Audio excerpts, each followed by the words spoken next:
iniciatīvas. Bet Rīgā sākas ielu remontdarbu sezona, ar ko jārēķinās autovadītājiem. Un vai 2. jūnijā Rīgā notiks Praids? Par šo un citiem tematiem šorīt runāsim ar Rīgas domas priekšsēdētāju Nilu Ušakovu. Labrīt! Labrīt! Labrīt! Vispirms par valdības plānotajām nodokļu izmaiņām, kas skar arī pašvaldības, par iedzīvotāju ienākumu nodokļu paredzēto samazinājumu. Kā jūs to vērtējat? No vienas puses, jebkurš plāns samazināt nodokļu slogu ir apsveicams, bet ļoti svarīgi, lai tas sasniegtu rezultātu. Piemēram, ja mēs samazināsim PVN par 1% punktu, tas pēc būtības vidējiem iedzīvotājiem neko nedos. Tas izlaicīga perspektīva varbūt parādīsies galvenajiem tiem produktiem, ko cilvēki pērk minus dažie santīmi. Cena samazinās, pēc tam tas samazinājums atkal pazudīs, jo gan veikalnieki, gan importētāji pateiks, tur svārstības, pasaules tirgi un viss. Cilvēki to neredzēs. Un, piemēram, ja mēs runājam par PVN, manuprāt, būtu krietni loģiskāk samazināt, piemēram, samazināt to PVN likmi apkurei. Tas cilvēkiem patreiz ir reāla problēma. Un ir absolūti skaidrs, ka gāzes cenas tuvākajā laikā gāze nekļūs lētāk, un tas nozīmē, ka nākamā gada apkure būs tikpat dārga. Un līdz ar to, ja ir instruments, ar ko var to ietekmēt rokas, tad vajadzētu izmantot. Un iedzīvotāju ienākumu nodoklis? Iedzīvotāju ienākumu nodoklis atkal 1%, ja mums Latvijas nemaldos apmēram 40% no strādājošiem saņem algas zem 200 latiem, tas nozīmē, ka viņiem pieaugums, viņu ienākums un tā 1% punktu būs atkal minimāls. Šeit arī vajadzētu pienākt diferencēt un, piemēram, dot atlaides ģimenēm ar bērniem. Otrais bērns 20% un trešais bērns 15% likme. Tad atkal mēs stimulēsim konkrētu lietu, tas ir saistīts šoreiz ar demogrāfiju, un no tā būtu konkrēti atdeve. Vienu punktu, gan ar PVN, kad mēs runājam, gan runāt par iedzīvotāju ienākumu nodokli, jūtas tikai tie, kas pērk dārgas preces. Ja tu gribi nopirkt mašīnu, tad tu vienu punktu jūties. Un cilvēkam ir diezgan lielas algas. Cilvēki, kam ir problēmas un kam tas viss ir domāts, viņi to nepamanīs. Ir tuvojas vasara, šobrīd ir pavasars, un tas ir laiks, kad sākās Rīgā nopietni remontdarbi. Kas varbūt šogad būs tās lielākās vietas, kur būs remontdarbi un kur jārēķinās ar to, ka būs nopietni satiksmes ierobežojumi? Tas ir Daugavgrīvas posms, un tur viss notiks līdz nākamā gada beigām, jo tur ir krietni rekonstrukcija ar jaunas, nelielu tiltiņu uzbūvi. Un rezultātā tur būs gan vieglāk pārvietoties, plus tas ir saistīts ar to, ka tiek revitalizēta visa teritorija, kur bija Selmāša agrāk. Pēc 2 vai 3 gadiem lietuvieši tur būvēs tirdzniecības centru, bet rezultātā visa tā teritorija un tas kanāls izskatīsies, kā pienākas, tas būs apmēram kā pilsētas centra. Īstenībā labāk, jo remontdarbi tikko būs pabeigti. Vienības gatve, tur līdz rudenim ieskaitot būs diezgan grūti pārvietoties, bet tur būs arī nevis ielu remonts, bet pilnvērtīga rekonstrukcija. Tur parādīsies jaunas joslas un attiecīgi pēc tam šīs posms būs krietni labāks. Mums sāksies mēs prognozējam apmēram pēc 2 mēnešiem Dienvidtilta 3. posms, to mēs eventuāli sāksim būvēt. Labi, tas netraucēs tuvākā laikā to kustību, tur tik un tā nekādas kustības nav, kur ir 3. posms. Kad varētu tikt pabeigts Dienvidtilts?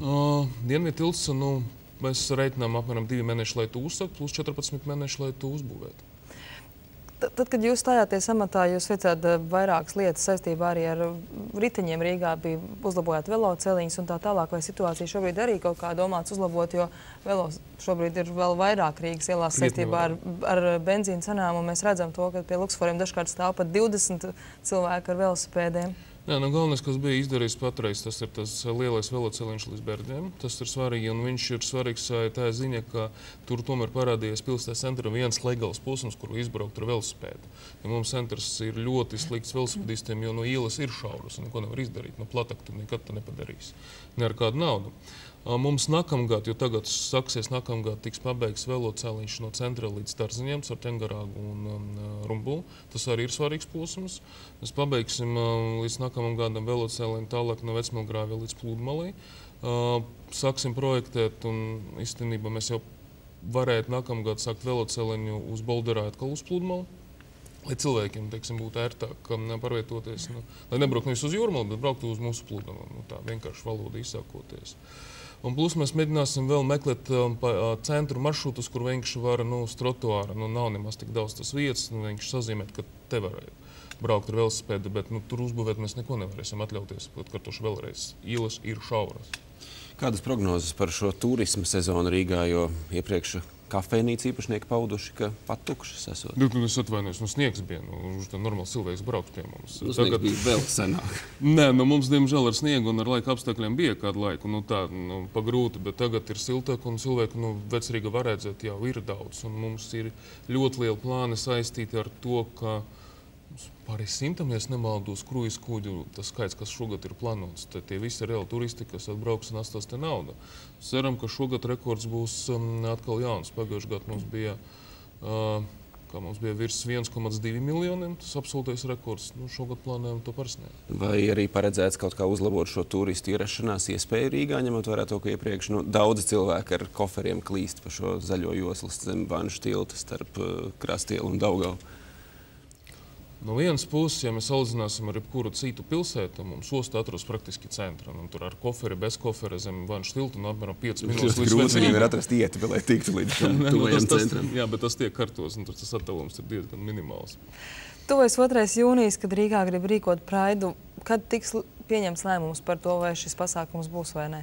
Rīdziniekiem attieksme ir diezgan noraidoša, ja mēs runājam par attieksmi. Mums bija SKDS aptaujas rezultāti, un es jums varu pateikt, ka noteikti atļaut vajadzētu praidu uzskat 9,5%, drīzāk atļaut 16,7%, drīzāk vajadzētu aizliegt jau 21,6%, un noteikti vajadzētu aizliegt 43,5%. Tas nozīmē, ka krietni virs 60% ir pret. Bet drošības apsvērumā skatoties, mēs neredzam lielus draudus.